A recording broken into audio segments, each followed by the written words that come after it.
সাজিদ আক্তার। আমি ঢাকা যাত্রাবাড়ি থেকে এসেছি। আমি ইউনিক এডুকেশন থেকে N5 পাস করছি।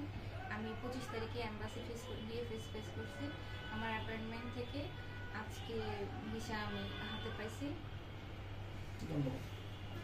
আসসালামু আলাইকুম, আমি সোহানুর রহমান সোহান। আমি ইউনিক এডুকেশন থেকে N5 জেপিতে পাস করছি 4 মাসের কোর্স করে, এবং 25 তারিখ বিএফএস এ ফাইল জমা দিয়েছি।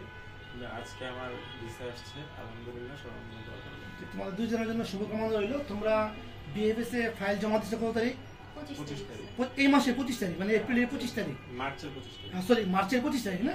তোমাদের অ্যাপয়েন্টমেন্টে নেওয়ার জন্য কি আমাদের প্রতিষ্ঠান সহযোগিতা করছে না নিজেরা নিছো? না স্যার, আমাকে আচ্ছা আচ্ছা, তাহলে তোমাদেরকে 25 তারিখ জমা দিছো, মাঝে কোনো ডাকছো তবে ইন্টারভিউ নিছে?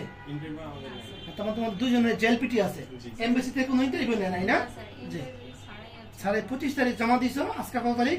আজকে 16 তারিখ। 16 তারিখ, তার মানে আমাদের প্রায় 20 দিনের কাছে, 19-20 দিনের মধ্যে আমরা ভিসা পাইছি কোনো রকম ইন্টারভিউ ছাড়াই। তার মানে আমরা আশা করতে পারি যাদের জেএলপিটি আছে তারা ইনশাল্লাহ কোনো রকম ইন্টারভিউ ছাড়াই তারা ইনশাল্লাহ ভিসা পাবে। আর এখানে কিছু যেমন তোমার মনে স্পন্সর মা ছিল এবং স্টেটমেন্ট নিজের ছিল না? তোমার স্টেটমেন্ট স্পন্সর মা ছিল, এবং এমবিসির ক্ষেত্রে কি ব্যবহার করছে? এফডিআর প্লাস সেভিংস, এই দুইটা দিছো। এফডিআর কত ছিল? 18 লক্ষ টাকা, আর সেভিংসে 3.5 লক্ষ টাকা। জি, তার মানে এফডিআর টাকা জমা দিছো কতদিন আগে? যেদিন এমবিসিতে গেছো তার এক সপ্তাহ আগে। 1 সপ্তাহ আগে এফডিআর টাকা দেখাইছো, আর সেভিংসে 3 লাখ টাকা ছিল।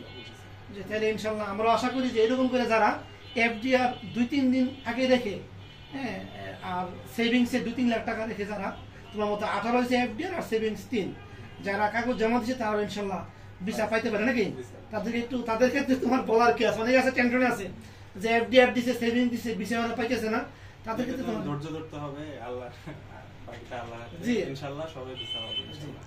তবে তোমার কথা যেন ফলপ্রসূ হয় তোমার জন্য এবং বাকি সবার জন্যই। অনেক অনেক শুভকামনা রইল। ধন্যবাদ।